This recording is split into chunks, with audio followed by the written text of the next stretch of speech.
What about 5G? Everyone's got problems with that. Having your 5G phone nearby or in your pocket. I've certainly seen some videos and stuff in terms of the radiation that comes off them.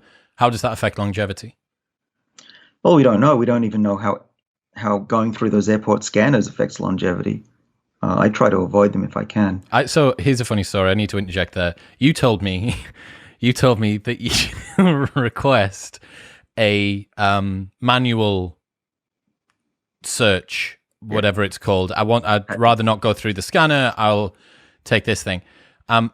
Flying out of Boston, leaving your very office and your lab, I requested that very same thing, to which the security guard looked at me, said, "Are you sure, sir?" I said, "Yes." Put my bags in the thing and tried to take me into a side room in which I would have had to have fully stripped down. Unbelievable. I can't believe that you tried to stitch me up to get me to go into a room. No, I'm adamant. I thought to myself, that Dr. David Sinclair has tried to stitch me up so that this big burly man takes me into a room and makes me take all my clothes off. Well, you're on to me. You do know it was April 1st when you visited. But I've gone through scanners because currently my clearance isn't updated, and I wear this patch on my chest, and they freak out when they see I've got a flashing light on my chest. They think I'm Iron Man or something. Not far off. Okay, well, so 5G is going to be all right then. We're not concerned about 5G. Yeah, I'm not worried. I've looked at the data. There's nothing that concerns me. There is radiation. I think we should study it, but I don't think there's any evidence that it's going to be harmful. It doesn't damage DNA, which is what my main concern is, because that will age you.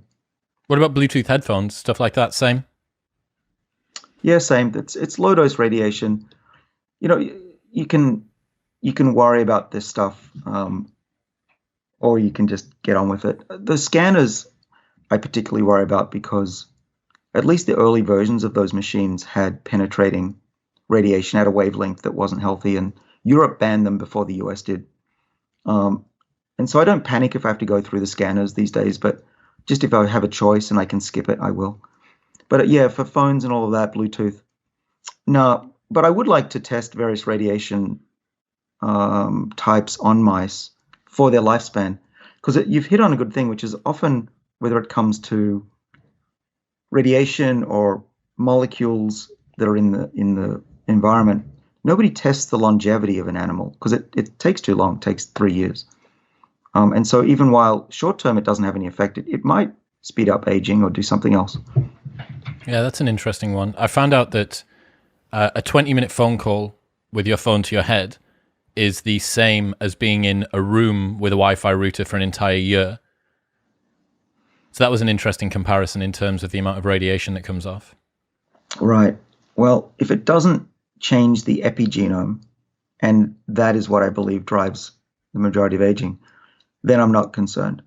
But that's a good experiment, actually, Chris. We could take these emitters, whether it's a phone or a router, or maybe even a scanner at the airport, and put cells in there and see if it disrupts the epigenome structure, so the three-dimensional structure of DNA.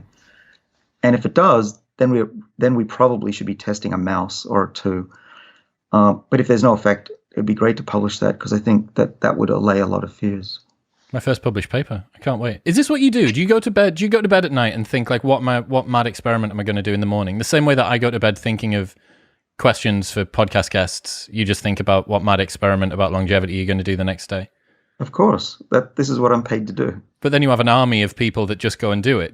What do? Do you WhatsApp someone and say, right, can we put some cells in the scanner, please? Ring the airport, see if you can get a hold of one, make it happen. Yeah, I tend to be pretty stubborn. If I want to do something, I won't stop till somebody says yes. So yeah, I've already looked into it. You can get these scanners. They're fairly expensive, but they have them around the place. I know people at NASA could probably call. Get all the ones from Europe that they banned. Get those. They'll be flogging them. They need to get rid of them. That's right. They're probably in some Eastern country. Who knows? But I